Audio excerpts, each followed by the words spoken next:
Turabashuhuje aho muherereye mu mpande zose z'isi, amajyepfo, amajyaruguru ndetse n'iburengera bwaryo, abari mu Rwanda mwese dukomeje kubasuhuza, mukomeze kugira impagarike n'ubugingo. TV tugiye kubagezaho inkuru y'umukunzi wacu watwandikiye utarashatse kwivuga izina. Tumaze iminsi tutabagezaho inkuru z'abakunzi bacu kubera impamvu ziba zigiye zitandukanye, ariko uyu munsi tugiye kubakomereza. Umugore yasabye umugabo we kumujyana gutaha ubukwe bw'inshuti ye. Umugabo amubwira ko ataboneka, ko ahubwo ari bumuhe itike akajya gutega taxi.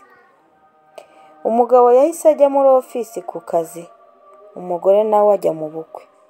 Umugore agezeyo yahahuriye n'umukobwa mwiza, ubundi baraganira birangira bibereye inshuti.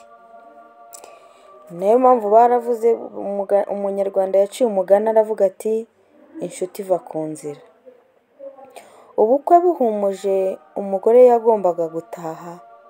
Wa mukobwa amubaza uko ari butahe. Umugore yaramushubije ati umugabo wanjye ari bize mu kazi muri ofisi, ntabwo yaza kunjyana, bityo rero ndatega taxi. Wa mukobwa aramusubiza ati nanjye boyfriend wanjye ari nawe wanzanye, mu kanya aragaruka kumfata mu modoka ye, tumaze kubivugana kuri phone. Ese ubwo ntitwaguha ifuti tukakugeza home? Umugore yarabyemeye.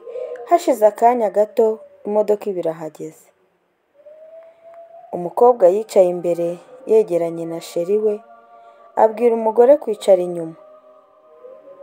Wa mukobwa atangira kubwira inshuti ye nshya kuri sheri we, maze uwo musore ubwo yahindukiraga ngo asuhuze inshuti ya sheri we, murumva ibyakurikiyeho. Ikintu cyamutunguye ni uko yasanze ari umugore we yari yabeshye ko yagiye ku kazi. Bakunzi ba MTV, ngaho mwibaze ukuntu nabaye n'ukuntu uwo mugabo byamugendekeye. Ese uramutse uri uwo mugore wakora iki?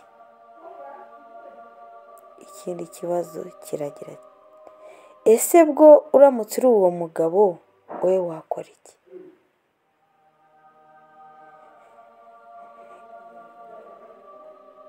Inkuru uko yarangiye, uko byagenze, tuzakomeza ubutaha mumaze kunsubiza ibibazo nababajije. Rero ndabakunda, ikiganiro nakagaruka. Bye bye. Muri komenti muzambwire uko uramutse uri uriya mugabo, cyangwa se uramutse uri uriya mugore, cyangwa se uramutse uri uriya mukobwa, uko wabyitwaramo. Ndabakunda umunsi ku munsi.